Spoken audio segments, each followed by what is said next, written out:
Hey, I hope you guys are doing good today. Welcome back. We are going to be watching Toad in the Hole and the Cows of Scotland. This is with our favorite tasting history.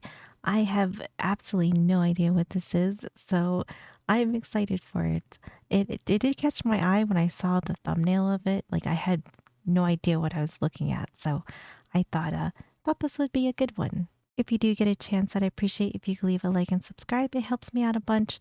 And I have Tasting Histories video linked in my description below, so be sure to go and watch his videos, subscribe to him, all that good stuff. He does a great job. But all right, so let's see what this is all about here.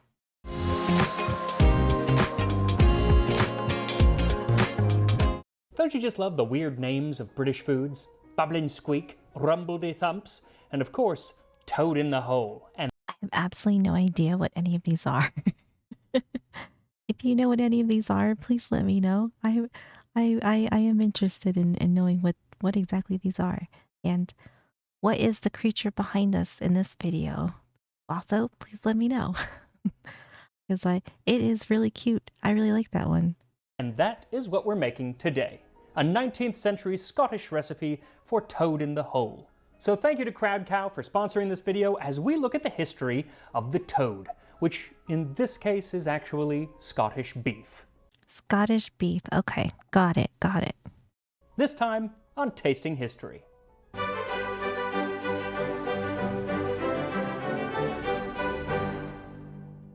So next week, here in the US at least, it is Father's Day, and I was racking my brain on what to get for my dear old pa.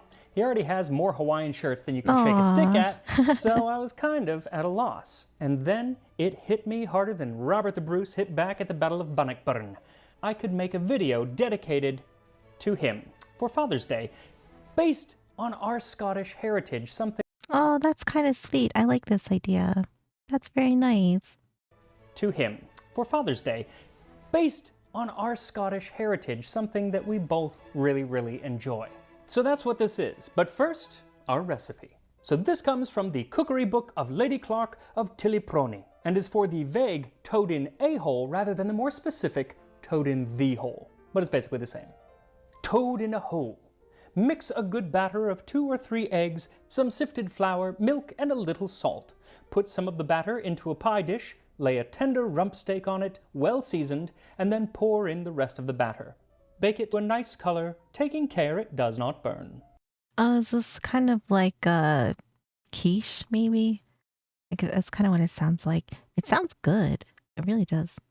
So anyone who is familiar with this dish will see that the toad, or the meat being used, is rather different than what you'll typically find today, at least in England. In England, it's usually sausages, but in older recipes, especially from Scotland, it tends to be beefsteak. Also, because we do have modern day recipes and other 19th century recipes, we can see that Lady Clark likely left something out of this recipe, and that is to put some grease or oil into the pan and get it really hot before adding the batter. Because if you don't, it doesn't rise, and really then it's just toad in the swamp. So we're going... Oh, okay. Okay. Oh, yeah, because they were all just trying to get a leg up so they'd leave stuff out. Which is smart. It's smart. Don't, it doesn't rise, and really then it's just toad in the swamp. So we're going to do that. So for this recipe, what you'll need is 3 eggs, 1½ cup or 180 grams of flour, 1¼ cup or 300 milliliters of milk, a pinch of salt, 1 pound or 450 grams rump steak. I had to roll my R. Rump steak. Beef tallow or oil, just enough to cover the bottom of the dish, and some seasoning. Now, she's not specific in what seasoning to use. I'm going to be using just salt and pepper, but I think that it would be a good idea to use some fresh herbs or dried herbs, something to really kind of give it some spice, you know. Yeah. Scottish food, it's known for its spice. Anyway, batter up. Crack your eggs into a bowl and whisk them well. Then sift the flour into a large bowl and create a well in the center. Pour the eggs into the well and gently incorporate the flour. When the batter becomes too stiff, start adding the milk in a bit at a time and gently whisk until it's all incorporated. Then whisk in your pinch of salt and then set the batter aside. Really, it needs to rest for about an hour so that the flour can Oh, wow. absorb all of the liquid that it's going to absorb. And while that rests, preheat your oven to 425 Fahrenheit or 220 Celsius. About 10 minutes before your batter is ready, set the dish with the oil or tallow in the oven. You want it to be sizzling hot when you add the batter. Now when it comes to the meat, you've got a few options. She just says to lay a rump steak in there. The rump steak is huge. It's going to take up the Oh, yeah, this is what it looks like when you buy it. Yeah, this is like a really big piece of meat. I don't know if you just toss it on in there. That seems like we are missing some key components here or instructions. lay a rump steak in there. The rump steak I'm trying to think if I've ever had rump steak. I don't know if I have had rump steak. Maybe I have, but maybe I didn't realize it was the rump. I don't know. is huge. It's going to take up the whole thing, if not more. So I would either slice the rump steak or cut it up into little bite-sized pieces. That's actually what I'm doing. Either one is going to work. Now you can use pretty much any rump steak, but the rump steak that I'm using is a fancy rump steak. It is Wagyu beef sent to me from today's sponsor, Crowd Cow. Now whether you slice up your steak or cut it into pieces, once it's seasoned, go ahead and give it a light searing in a frying pan and then set it aside. Then it's time to assemble our toad in the hole. Now working quickly but carefully, pull the dish out of the oven and pour about half of the batter into the dish. Then set the meat in the dish and cover with the remaining batter. Then close the oven and do not open that oven door. Not you, not your cat. Not nobody, not know how. The moment that you Oh man. Okay. So there's some rules to this. I think this sounds really good though. I mean, you can't go wrong with egg and meat. Egg and steak, delicious.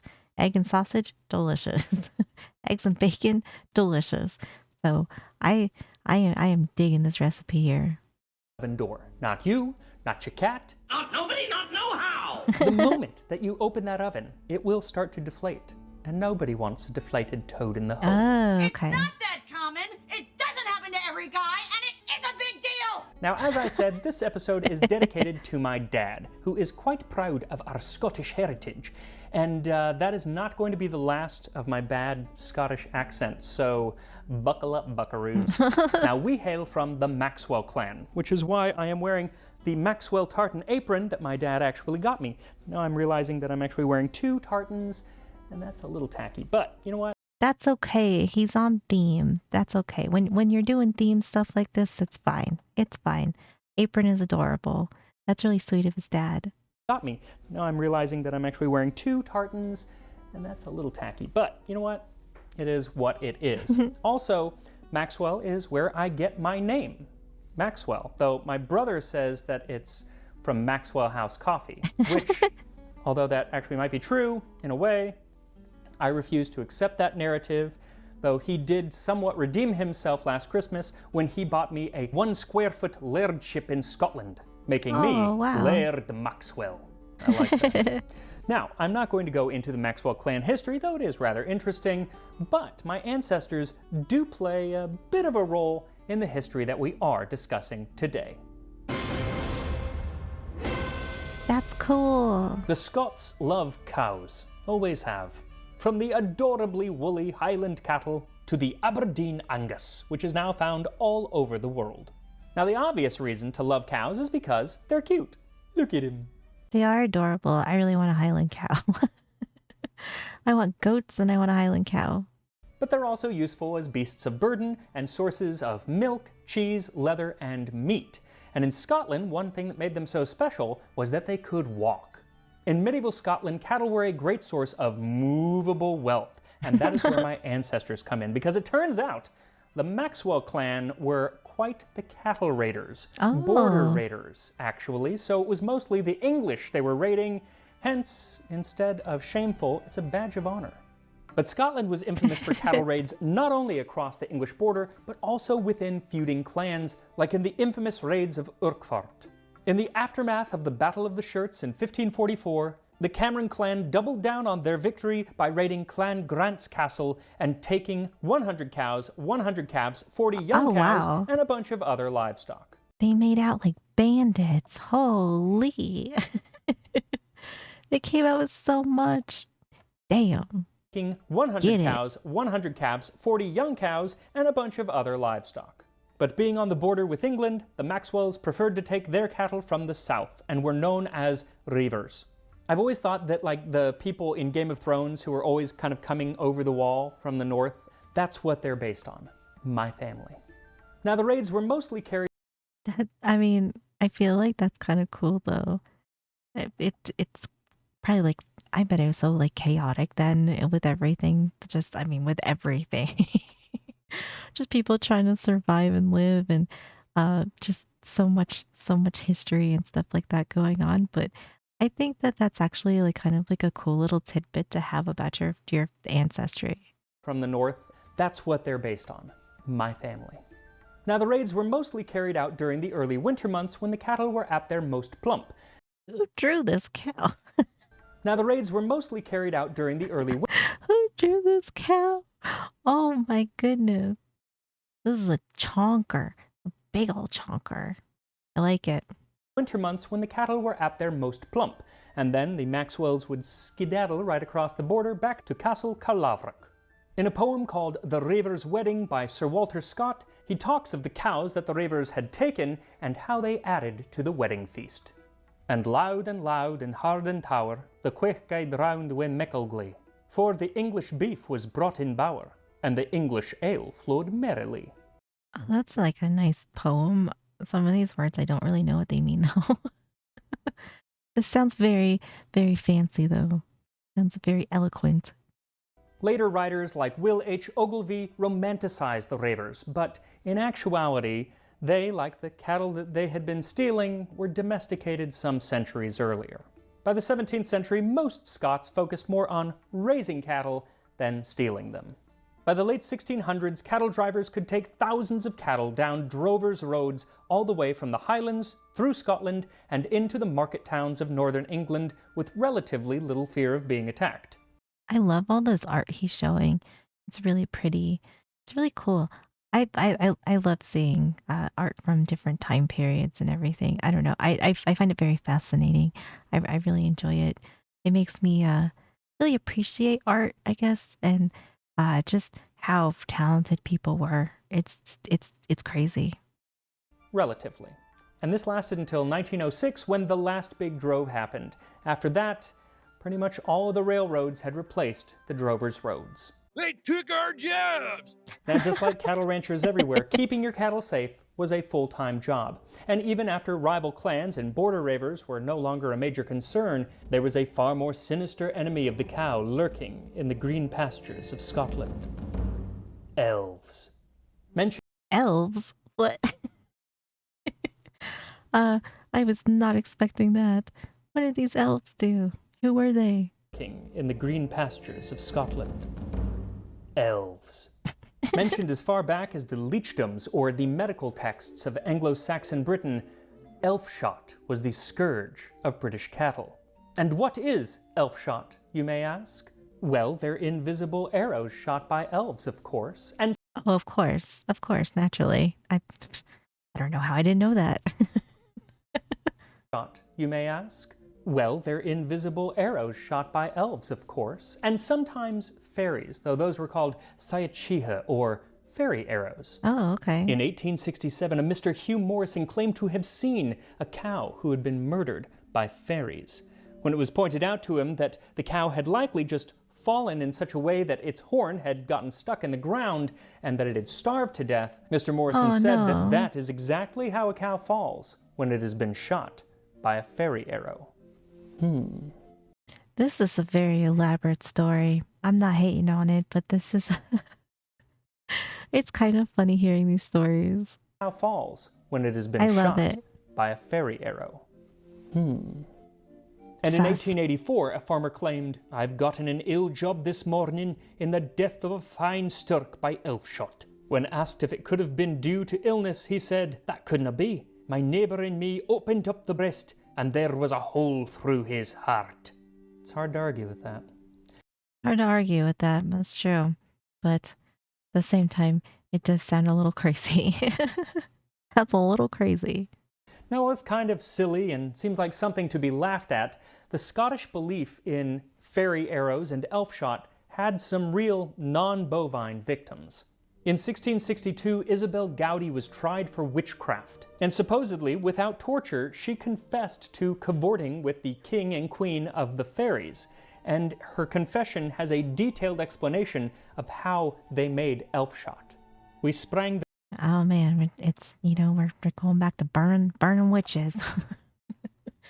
Seems like a very popular pastime. has a detailed explanation of how they made elfshot. We sprang them from the nails of our thumbs. The devil sharps them with his own hand, and delivers them to elf boys, or whittles and ditties them with a sharp thing like a packing needle. Isabel was part of the last of the great Scottish witch hunts of the 17th century, and it's thought that seeing as she confessed without any coercion, supposedly, So they say, but I don't know how accurate that is. I always find it a little sus sometimes. seeing as she confessed without any coercion, supposedly, that it was possibly due to either mental illness or ergotism, which has a fascinating history and is definitely food history. It's something that make people go crazy, and I think I should do an episode on that, maybe around Halloween.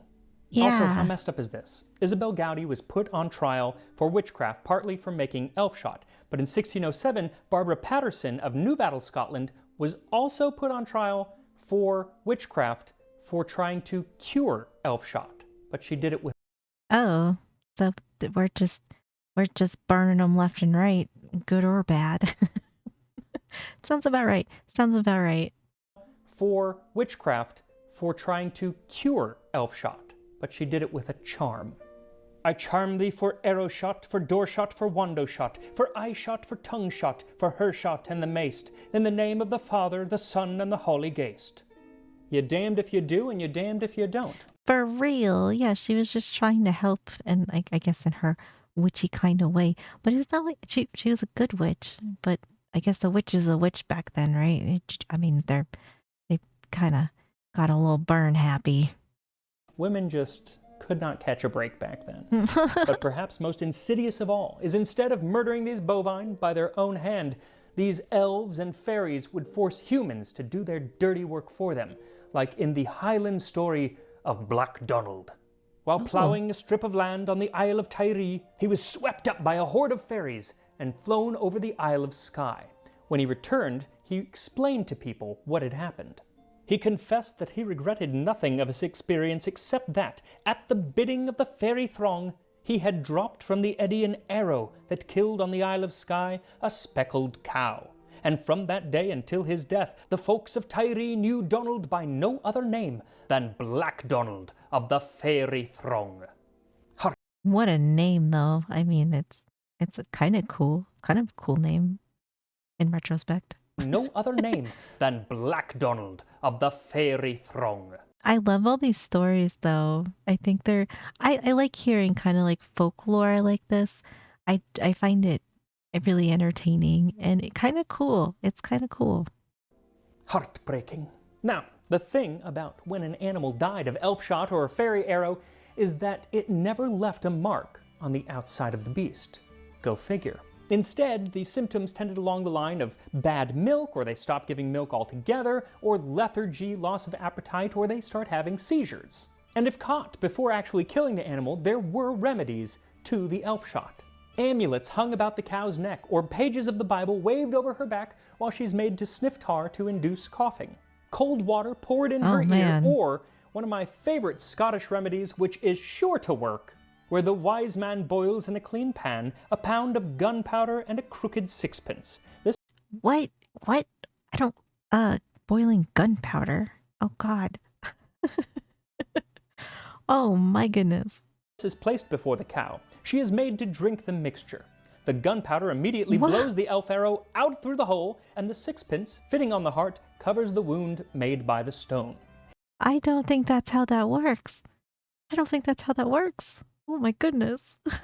Out through the hole, and the sixpence, fitting on the heart, covers the wound made by the stone. If after the treatment the cow does not recover, she dies because God chooses it, and not from the elfshot. Or because I don't even know. I don't even know what that. I don't think you should be ingesting gunpowder. This all seems like a terrible idea. This seems like a really, really bad idea. Oh man, these poor cows. That is from the General View of the Agriculture of Caithness from 1815. That is not that long ago, boys and girls. 1815.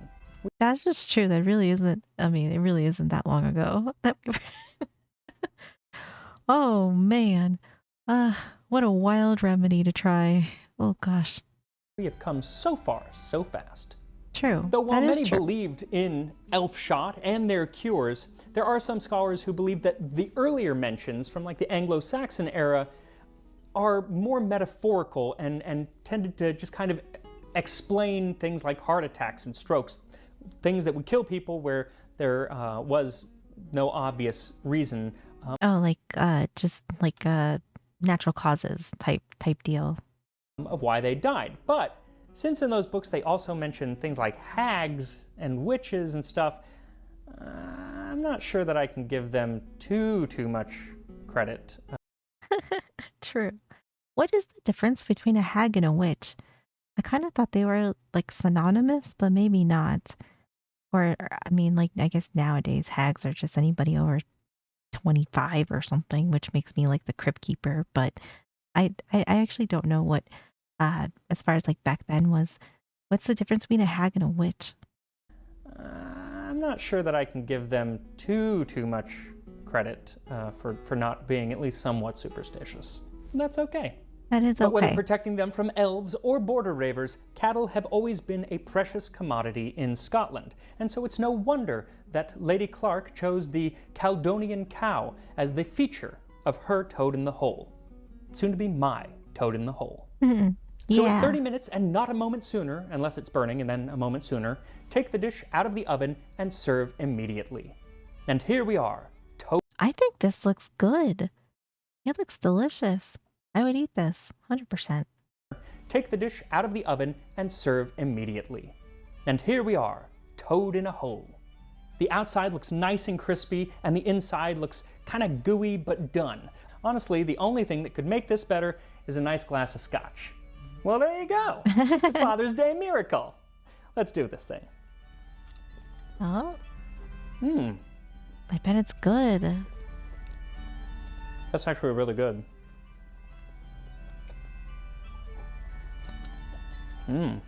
Even better.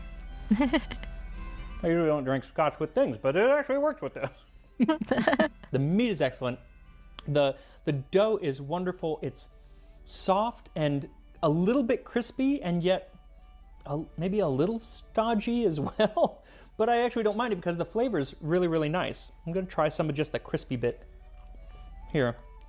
That's my favorite part. I mean, Yeah, I think that crispy part probably is really just delicious, and it probably just gonna like melt in your mouth. I don't know.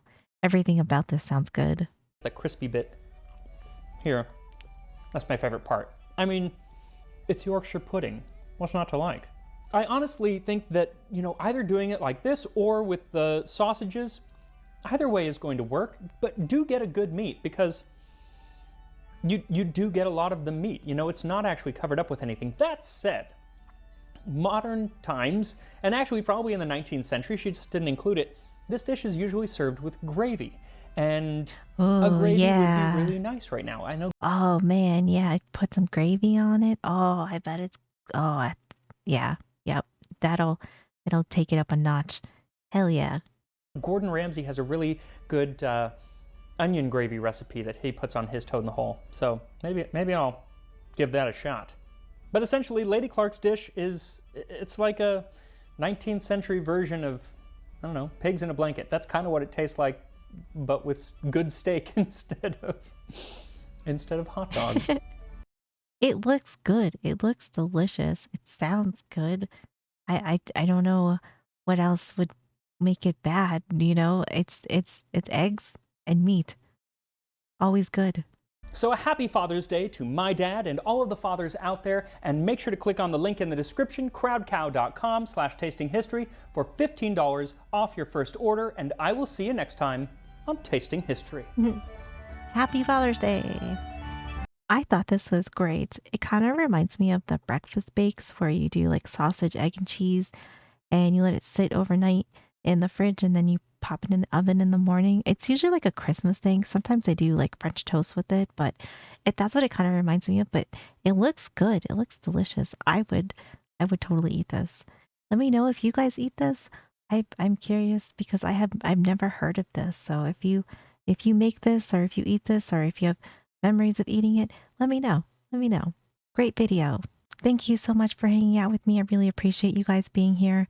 Be sure to go and like and subscribe to Max because he does a great job. This was a wonderful video. Awesome. Loved it. I hope you guys have a great day, and I will see you in the next one.